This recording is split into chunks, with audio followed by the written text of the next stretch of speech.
Bismillahirrahmanirrahim. Assalamualaikum warahmatullahi wabarakatuh. Perkenalkan, nama saya Danan Prasetya Sudarso dengan MPM 2112396 kelas 21B. Di sini saya akan menjelaskan presentasi terkait asesmen tengah semester pada mata kuliah kepabeanan ekspor dan impor. Untuk soal nomor satu yaitu jelaskan prosedur ekspor. Di sini saya mengambil sampel yaitu furnitur rotan. Untuk prosedurnya yaitu yang pertama yaitu persiapan produk. Pastikan kualitas dan kemasan sesuai dengan standar ekspor. Kemudian lengkapi dokumen seperti invoice dan sertifikat asal barang. Kemudian yang kedua yaitu terkait perizinan ekspor. Daftarkan perusahaan sebagai eksportir dan urus surat persetujuan ekspor jika diperlukan. Kemudian yang ketiga yaitu terkait pengurusan dokumen.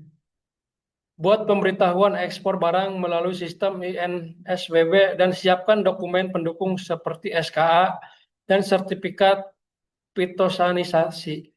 Kemudian yang keempat yaitu bea dan cukai.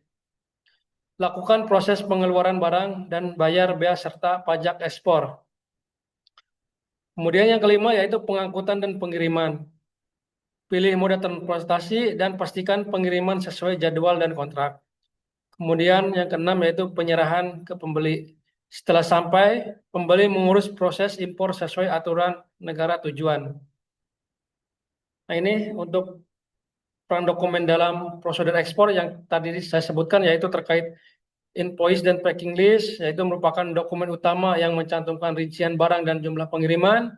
Kemudian yang tadi yaitu terkait sertifikat asal barang SKA menunjukkan negara asal produk untuk kepatuhan tarif dan perjanjian perdagangan.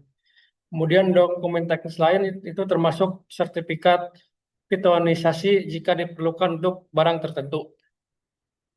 Kemudian yang kedua yaitu berdasarkan soal nomor satu di atas yaitu kategori barang dan tarif HS furnitur rotan dan negara tujuan. Nah di sini saya mengambil sampel furnitur rotan yaitu untuk kategori barangnya yaitu furnitur rotan termasuk barang kerajinan tangan atau mebel rumah tangga. Kemudian untuk pos tarif atau HS code-nya yaitu HS code-nya yaitu 9401 khususnya 9401.90 untuk furnitur rotan atau untuk furnitur dari bahan seperti rotan.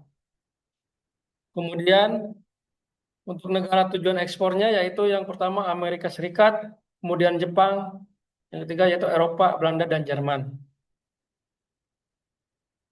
Kemudian untuk soal nomor tiga yaitu jika kapal terlambat 2 hari, pihak yang bertanggung jawab dan bagaimana solusinya.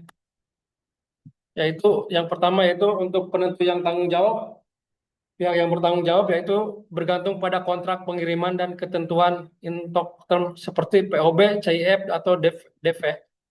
Kemudian yang kedua yaitu POB dan pengangkut. Jika menggunakan POB, pengangkut bertanggung jawab atas keterlambatan pengiriman di laut. Kemudian untuk force majeure yaitu cuaca buruk atau bencana dalam alam biasanya membebaskan pihak dari ganti rugi keterlambatan.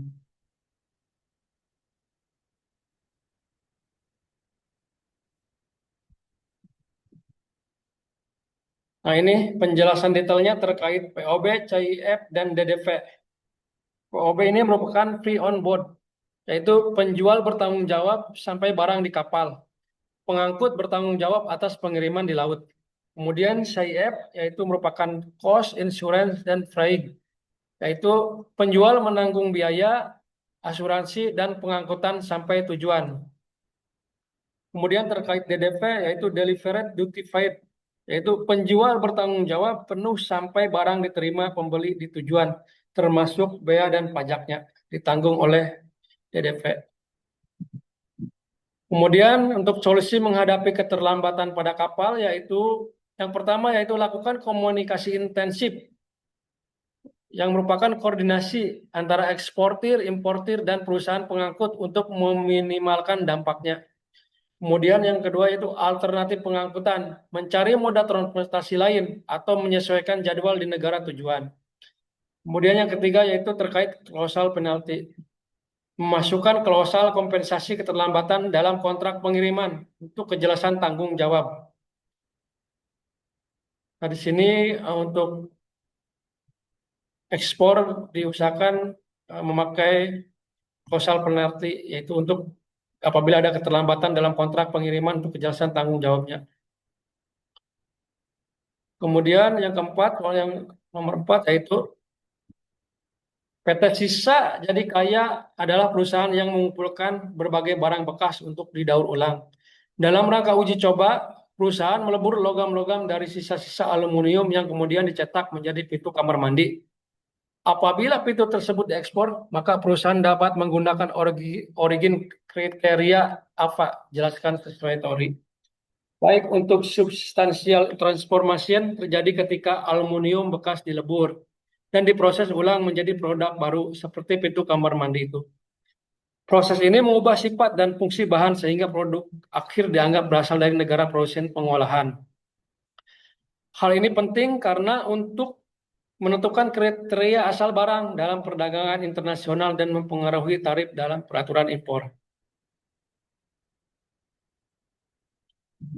Nah, terkait kriteria asal barang atau origin kriteria, yaitu yang pertama, Wheel of Stein, yaitu tidak berlaku karena bahan baku aluminium bekas berasal dari berbagai sumber. Kemudian yang kedua yaitu substansial transformation. Produk dianggap berasal dari negara tempat aluminium bekas dilebur dan dicetak ulang. Kemudian change in tariff classification atau CTC, perubahan kode HS setelah pengolahan menunjukkan asal produk baru. Kemudian yang keempat itu value add, nilai tambah dari proses daur ulang dan produksi untuk memenuhi presentasi tertentu sesuai perjanjian.